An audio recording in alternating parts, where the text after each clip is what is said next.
Hello दोस्तों, आज मैं इस चैप्टर के शॉर्ट नोट्स लेकर आई हूँ। अगर आप रिवीजन कर रहे हैं या एग्ज़ाम के लिए इम्पोर्टेंट पॉइंट्स चाहते हैं तो ये वीडियो आपके लिए। चलिए शुरू करते हैं।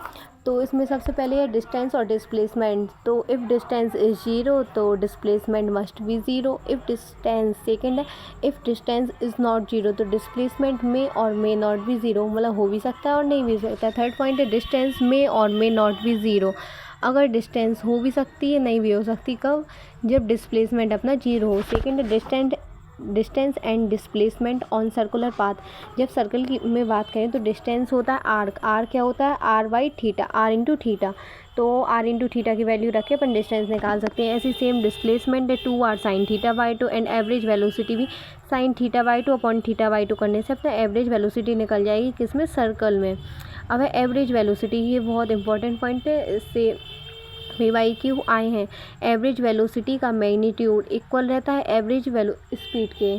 किसके? एवरेज वेलोसिटी का मैग्नीट्यूड इक्वल रहता है एवरेज स्पीड के ओनली व्हेन, जब डायरेक्शन नॉट चेंज, जब डायरेक्शन नहीं बदले तब होता है ऐसा। और फिर सेकेंड पॉइंट है instantaneous speed is equal to instantaneous velocity, ये हम अपना हमेशा रहता है। ठीक है।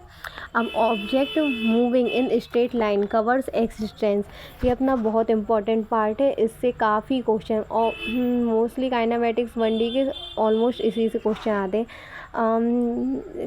कैसे? इसमें object moving in straight line cover x distance, जब ऑब्जेक्ट चल रहा हो और एक्स डिस्टेंस कवर कर रहा हो टाइम t1 में एंड x2 डिस्टेंस कवर कर रहा हो टाइम t2 में, तो एवरेज स्पीड होगी अपनी x1 plus x2 upon t1 plus t2। Second है अपना unequal time interval with different speed, जब अपनी v1 से, जब t1 समय में v1 से चल रहा हो और t2 समय में v2 से चल रहा हो, तो एवरेज स्पीड होगी अपनी v1 t1 plus v2 t2 upon t1 plus t2। फिर unequal distance cover with different speed, जब डिफरेंट स्पीड हो, जैसे कि x1 दूरी चल रहा हो वो v1 से एंड x2 दूरी चल रहा हो वो v2 से, तो एवरेज स्पीड होगी अपनी v1 v2 x1 plus x2 upon v1 x1 plus v2 x1। ठीक है। v1 x2 plus v2 x1। Equal distance covered with different speed, जब उसमें मतलब इक्वल डिस्टेंस हो x/2 ये अपन ने डिस्टेंस ले ली और वो कर रहा है v1 से कवर और v2 से, तो क्या होगा अपना formula 2v1 v2 upon v1 plus v2। फिर है इक्वल टाइम इंटरवल, जब हो विद डिफरेंट स्पीड, तो v1 40 सेकेंड के लिए और v2 40, जब इक्वल टाइम है तो एवरेज वेलोसिटी रहेगी अपनी v1 प्लस v2 अपॉन 2। फिर half distance with v1 and remaining half distance with v2 is equal to, ये रहता है अपना एवरेज स्पीड 2v1 ब्रैकेट में v2 plus v3 upon 2v1 plus v2 plus v3। ये बहुत इंपॉर्टेंट फार्मूला है, इससे काफ़ी क्वेश्चन आते। थर्ड एंड लास्ट है अपना travel 3 equals distance with v1 v2 and v3 respectively. Average speed है इसकी 3v1 v2 v3 अपॉन में v1 into v2 plus v2 into v3 plus v2 into v3। Okay. फिर आते हैं अपना इंस्टेंटेनियस वेलोसिटी में कुछ नहीं करना है, उसका डिफ्रेंशिएशन करना रहता है। एवरेज वेलोसिटी में टोटल, एवरेज वेलोसिटी का फॉर्मूला होता है total displacement upon total time, और एवरेज स्पीड का होता है total distance upon total time. फिर आता है अपना एक्सेलरेशन। एक्सेलरेशन किसे कहते हैं? Acceleration rate of change of velocity. तो इसमें इस एक्सेलरेशन का फॉर्मूला होता है dv अपॉन dt, और इसको एक और फॉर्मेट पे देख सकते हैं, वो है v into D upon dx। फिर है एक्सेलरेशन, एवरेज एक्सेलरेशन वो होता है v फाइनल माइनस के v initial upon change of time.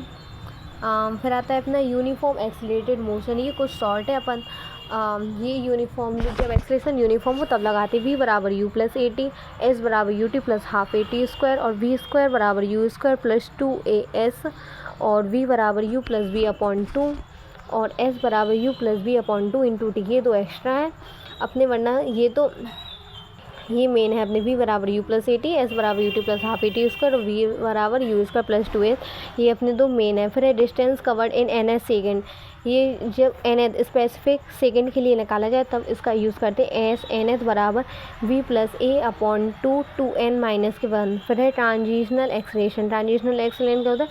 dv upon dt। फिर है गोल्डन रूल, गोल्डन रूल क्या होता है? x से अपन को अगर v निकालना, मतलब पोजीशन से अगर अपन को वेलोसिटी निकाली तो अपन डिफरेंशिएशन करेंगे, और वेलोसिटी से एक्सेलरेशन निकाला तो अपन डिफरेंशिएशन करेंगे।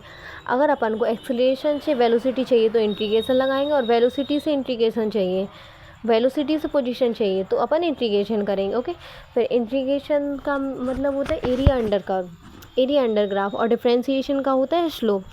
तो जैसे इसे केस 1 देखेंगे, एक्सेलरेशन की केस 1 देखें, जब एक्सेलरेशन 0 हो और वेलोसिटी कांस्टेंट हो और यूनिफॉर्म एक्सेलरेशन हो, या 0 कह लो या फिर यूनिफॉर्म एक्सेलरेशन, तो अपन कौन सा फॉर्मूला लगाते हैं, वी इंस्टेंटेनियस होता है अपना वी एवरेज के बराबर। ओके, और डिस्प्लेसमेंट होता है इंटीग्रेशन ऑफ वी, और डिस्टेंस का फॉर्मूला होता है वी डिस्टेंस बराबर वी इंटू टी। और केस सेकंड, जब एक्सेलरेशन नॉन यूनिफॉर्म हो तो अपन ये फॉर्मूला लगाते हैं वी बराबर, मतलब डिफरेंशिएशन और इंटीग्रेशन करना रहता है टोटल, और कुछ नहीं है। फिर आते हैं अपन इस पे केस थर्ड पे, जब एक्सेलरेशन कांस्टेंट हो, जब अपना एक्सेलरेशन कांस्टेंट होता है तो अपन एक्स प्रोपोर्शनल होता है टी स्क्वायर के, और वी प्रोपोर्शनल होता है टी के, और वी प्रोपोर्शनल होता है अंडर रूट ऑफ ए के। इतना ज़्यादा नहीं है, बस इतना ही है शॉर्ट। फिर आता है अपना क्या, ड्रॉप फ्रॉम हाइट, ये अपने को शॉर्ट है, ये अपन उससे वो यूनिफॉर्म एक्सेलरेशन थी उससे भी निकाल सकते हैं, वरना इससे भी निकाल सकते हैं। ड्रॉप फ्रॉम हाइट, जैसे अपने को कुछ ऊपर से फेंक दिया, मोशन में ग्रेविटी की है ये, वी बराबर जी टी, वी बराबर अंडर रूट 2z, ये डायरेक्ट फार्मूले होते हैं। एस बराबर 1/2 जी टी स्क्वायर, टी बराबर under root 2h/g, v average बराबर अंडर रूट जी h/2। फिर अपना rest to rest motion, object start from rest to constant acceleration for time t1 and then constant time beta से चल रहा and rest in time t2 में। तो total time अपना क्या हुआ, t1 प्लस t2। तो इसमें डिस्टेंस रिलेशन क्या आएगा, अल्फ़ा x1 से चल रहा और बीटा x2 से चल रहा, तो x1/x2 बराबर बीटा अपॉन अल्फ़ा हो जाएगा। और टोटल डिस्टेंस कवर्ड s बराबर half alpha into beta plus alpha plus beta upon T square हो जाएगा। ठीक है, फिर है अपना साइन कन्वर्जन। साइन कन्वर्जन मतलब वेलोसिटी अगर ऊपर लेंगे, अपवर्ड डायरेक्शन में लेंगे तो प्लस लेंगे, और डाउनवर्ड डायरेक्शन में लेंगे तो माइनस लेंगे। ये ज़्यादा इजी पड़ जाता है। एक्सेलरेशन ऑलवेज नेगेटिव रहता है, और डिस्प्लेसमेंट अगर फाइनल पोजीशन से ऊपर जा रहा है अपन, जैसे कि ऊपर की साइड जा रहा है तो ये प्लस लेंगे, और नीचे आ रहे हैं फाइनल पोजीशन से नीचे आ रहे हैं तो इसको नेगेटिव लेंगे, और zero final and initial position are at same point पे होंगे तो उसको जीरो लेंगे अपन। फिर ऐसी पोजीशन और ग्राफ है, ये आप देख के सब लिखा हुआ है डेटा, तो आप देख के देख सकते हैं। आपको जो भी समझ में ना आए यहाँ से आप कमेंट करके बता सकते हैं, और अगर जल्दी जा रहा है तो आप वीडियो को पॉज करके देख सकते हैं। आई होप आपने चैप्टर पढ़ा होगा तो आपको समझ में आ ही जाएगा। और आपको अगर मेरी वीडियो अच्छी लगी हो तो आप तो लाइक करें, और आपके अगर शॉर्ट नोट्स या काम के हो तो चैनल को सब्सक्राइब करें। मैं ऐसे ही काम की वीडियोस आपको भेजती रहूँगी। Okay bye, thank you for watching, और प्लीज़ मुझे सपोर्ट करिएगा। बाय।